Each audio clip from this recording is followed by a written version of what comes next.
காலேஜில் படிக்கிறேன், எந்த ஃபிகரும் எனக்கு மடியல. பொண்ணுங்களையும் நீயும் பார்க்காம தான் போனாக்கா மாட்டுக்கு வாடா அவ மடியல. பொண்ணுங்களே தேவையில்ல இந்த ரொட்டு இருக்காயில, கண்ணு படம் மொத்தத்தில அழகு அம்மாடி என்ன சொல்ல. 3 வருஷம் இந்த காலேஜில் படிக்கிறேன், எந்த ஃபிகரும் எனக்கு மடியல.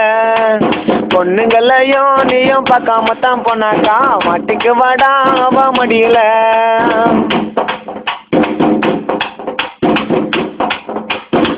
பொண்ணு என்றாலே அழகு தான் வேணும், அழகா இருந்தாக்கா லவ் பண்ண தோணும். அப்படி ஒரு பொண்ணை லவ் பண்ணேன் நானும், லவ் வெறுத்தாக்கா சாகத்தான் தோணும். முதல் நாள் காதலிப்பான், மறுநாள் கழுத்தறுப்பான், கலரு பிடிக்கலன்னு அலமாத்தி போவான். சொன்னா கேட்டுக்கடா இல்லைன்னா மாட்டிக்குவேன், மாறி சொல்லுறத நீயும் கொஞ்சம் கேளு. சுத்தி சுத்தி சுத்தி வருவாடா, வருஷ காலி செய்து போவாடா. சுத்தி சுத்தி சுத்தி வருவாடா, வருஷ காலி செய்து போவாடா. அட பொண்ணுங்கள